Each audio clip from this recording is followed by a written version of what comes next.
আসসালামু আলাইকুম সবাইকে। কেমন আছেন সবাই? আশা করছি সবাই অনেক বেশি ভালো আছেন। আলহামদুলিল্লাহ আমিও ভালো আছি। আপনাদের মাঝে আরেকটি নতুন ব্লগ শেয়ার করব, তাই ভিডিও রেকর্ড করছিলাম। সংসারে কিছু কাজকর্ম করছি, তো ভাবলাম যে সেগুলোই রেকর্ড করি। তো এটা ছিল গতকাল সন্ধ্যায়। গতকাল সন্ধ্যায় শুরু করলেও সেভাবে কন্টিনিউ করতে পারিনি গতকালকে। ভিডিওটা মেনলি আজকে সারাদিন যা করেছি সেটার উপরই আপনাদের সাথে শেয়ার করা। তো এটা হচ্ছে আমার হাজব্যান্ড চলে যাওয়ার পর বাচ্চারা স্কুলে চলে গিয়েছে। তো আমার ছোট ছেলে আর আমি বাসায় আছি। আমি সাধারণত ব্লগগুলো ওভাবেই সবসময় শুরু করি।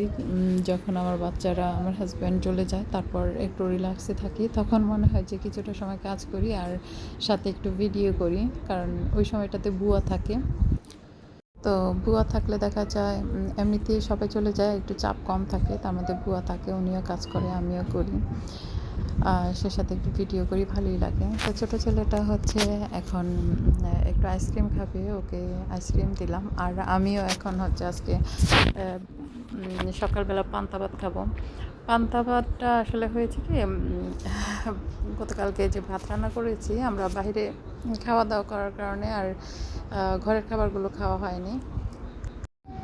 তো এই ঘরের খাবার রাতের খাবার যেটা ছিল সেটাতে আমি পানি দিয়ে রেখেছিলাম। তো আসলে এখানে প্রায় অনেকটা ভাতই ছিল। তো এখন যদি আবার সবার জন্য রুটি করি, তাহলে এই ভাতগুলো আসলে কী করব। আর ফ্রিজে রেখে ওই ভাত পরবর্তীতে খাওয়া, ওগুলো কেন জানি আমার খুব একটা ভালো লাগে না। আমার সবসময় গরম ভাতটা খেতেই এখন পছন্দ। আগে কিন্তু ঠান্ডা ভাত গরম ভাত অত বেশি ডিফারেন্স করতে পারতাম না, কিন্তু এখন একটু চেঞ্জ আসছে, মুখে স্বাদ বেড়ে স্বাদের তারতম্য ঘটেছে আর কি। তারতম্য বলতে স্বাদের একটু ভিন্নতা ঘটেছে। তো এখন একটু গরম ভাত সাথে রান্না করা তরকারি, মানে একদম ফ্রেশ, ওরকম বাসি খাবারগুলো একদমই নিতে পারি না। তো যাই হোক, আমি এখন হচ্ছে আমার নিজের জন্য খাবার রেডি করছি আর কি। তো পান্তা ভাত খাবো, ভাবলাম যে একটু আলু ভর্তা করি, সাথে মাছ ভাজতে পারতাম, কিন্তু মনে হলো যে এমনিতেই তো অনেকগুলো এখানে খাবার আছে অলরেডি, এর মধ্যে ডিম ভাজি বা একটু ইলিশ মাছ ভাজি করতে ইচ্ছে হয়েছিল, কিন্তু পরে আর করিনি আর কি। তো মরিচ ভর্তা, আলুর ভর্তা, এগুলো দিয়ে পান্তা ভাত খেতেও বেশ মজা। তো গত কালকেরও কিছু তরকারি আছে। তো আসলে ওই বাসি তরকারিগুলো না অত মনে টানে না। তো সকালবেলা আলু ভর্তা আর মরিচ ভর্তা করেছি, এটাই এখন খেয়ে নিচ্ছি। আর আলু ভর্তাটা না আমার এত বেশি পছন্দ, কি বলবো। আলু ভর্তা করলে আমার মানে খাবার প্রচুর খাওয়া হয়, সেই সাথে খাবার অনেক সময় থাকে না যে আমি কিছু একটা ভাত খেয়েছি এখন আর খাবো না, কিন্তু আলু ভর্তা দেখলে আমার তখন আবারও খেতে ইচ্ছে করে। আর খাবার প্রতি আমার আগ্রহটা অনেক বেশি।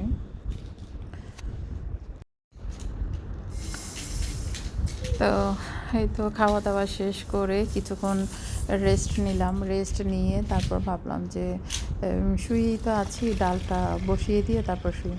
আর রাইস কুকারে আসলে ডাল বসিয়ে দিয়ে তো নিশ্চিন্তেই থাকা যায়, পোড়ার ঝামেলা থাকে না। তো আমি এখন কিছুক্ষণ মোবাইল দেখবো, তো ভাবলাম যে তার আগে আমি একটু ডালটা বসিয়ে দিই।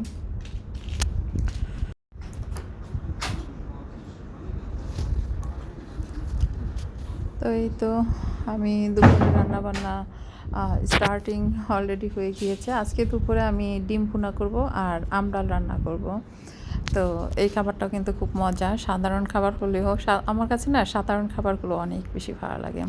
তবে সব ধরনের খাবার খেতে আমি পছন্দ করি। সবসময় যে মানে শুধু মানে সাধারণ খাবারই ভালো লাগবে এরকম না। ভালো লাগে বলে সবসময় এটাই খাবো এরকম না। মাছ, মাংস, শাক, সবজি, একদম ভর্তা, ভাজি, সব খাবার খেতে আমার ভালো লাগে আর কি। তো এখন হচ্ছে যে ডাল বসিয়ে দিচ্ছি। তো আমি হলুদটা আর লবণটা দিয়ে বসিয়ে দিচ্ছি। তো হয়ে আসার পর দিব আর কি, পেঁয়াজ আর রসুনের মধ্যে বাগার দিব। তো রসুনটাই বেশি দিই, পেঁয়াজটা একটু পরিমাণে কম দিই আমি। আবার দেখা যায় কেউ শুধু পেঁয়াজটা দিয়েও দেখেছি যে তেলে দিতে, আবার শুধু রসুন দিয়েও তেলে দিতে দেখেছি। তো যাই হোক, যার যার রুচি আর পছন্দ মতো আর কি করা হয়। তো এখন হচ্ছে আজকে আমি এই এই সিটিং রুমটা আমি পরিষ্কার করব। এই রুমটাতে আমার খুবই কম আসা হয় আর পরিষ্কার করাও হয় কম। মানে বুয়া যেটা করে দিয়ে যায় ওটাই আমি মাঝে মাঝে একটু ডিপ ক্লিন করে দিই আর কি। তো আজকে এই যে টেবিলের যে গ্লাসটা আছে এটাকে তুলে আমি পুরোটা খুব ভালোভাবে পরিষ্কার করে নিয়েছি আর বেশ পরিষ্কারও হয়েছে। তবে এটা খুবই রিস্কের ব্যাপার, রিস্কি ছিল কারণ গ্লাসটা প্রচুর ভারী ছিল। তবে মাঝে মাঝে আমি রিস্ক নিয়ে ওই কাজটা করি, কবে জানি আমার কোনো অঘটন ঘটে, খুব ভয় হয় আর কি। তো এদিকে টেবিলটা পরিষ্কার করে নিয়েছি আর এই চেয়ারটা সাধারণত স্যার বসে, এখানে একটা পিলোও থাকে। তো এই তো এখানে স্যার আসবে আজকে, তো স্যার আর হুজুরের জন্যই সাধারণত এই রুমটা বেশি ব্যবহার করা হয় বাচ্চাদেরকে পড়াশোনার কাজে আর কি। তো এখানে একটা সোফাও আছে, সাথে একটা পড়ার টেবিল আছে, একটা টিভিও আছে। তো আমি স্যারের পানির বোতলটাও এখানে রেখে দিলাম, টিস্যু বক্সটা রেখে দিলাম। আর এখানে সাধারণত বাচ্চারা হুজুর আসলে টুপি খোঁজাখুঁজি করে, তো এই রুমটাতে আমি রেখে দিয়েছি টুপিটা। তো এখানে আমার এই সেন্টার টেবিলের গ্লাসটাও কিন্তু প্রচুর নোংরা হয়েছে। নোংরা বলতে হয়েছে কি, এই বাহিরের যে বাতাসের সাথে যে বালিটা আসে সেই বালিটা দিয়ে ময়লা জমে যায় আর কি। এটা আসলে সবচাইতে বেশি ইউজ করে আমার বড় ছেলে। ও পড়াশোনাটাও এই রুমেই করে আর এই রুমে এসিটা লাগানো হয়েছে নতুন, তো যার জন্য দেখা যায় যে এখানকার এসি নতুন লাগালে দেখা যায় মানে ঠান্ডাটা একটু বেশি হয় আর ওর শরীরে গরম এত বেশি যে ওর সব সময় মানে এসির খুব মানে কড়া পাওয়ার দিয়ে তারপর থাকে। তো এই কাজগুলো করতে করতে রিজওয়ানের আবার ক্ষুধা লেগে গিয়েছে, তো ও আমাকে নিজে থেকেই বললো যে মাম্মি তুমি আমাকে নুডলস দাও। তো নুডলসটা ওরা সাধারণত এই শুকনা নুডলস যেটা, এটা খায় না, এরকম একটু ঝোল করে দিলে আমার 3 ছেলে খুব পছন্দ করে। তো এখন ওকে নুডলস খাওয়াতে খাওয়াতে দেখা গিয়েছে আমার বড় 2 ছেলে চলে আসছে। তো ওদেরকে গোসল করতে পাঠিয়েছি, পাঠিয়ে রান্নাটাও এর মধ্যে শেষ করে নিয়েছি আর ছেলেদেরকে এখন খাবারটা দিয়ে দিব। আর আমার ব্লগটাও আমি আজকে এই পর্যন্তই রাখবো, খুব বেশি লম্বা করব না কারণ টিচার আসবে, টিচারের জন্য আবার খাবার রেডি করতে হবে। তো আবারও কথা হবে নেক্সট ব্লগে। আনটিল দেন টেক কেয়ার, সবাই ভালো থাকবেন। আসসালামু আলাইকুম, আল্লাহ হাফেজ সবাইকে।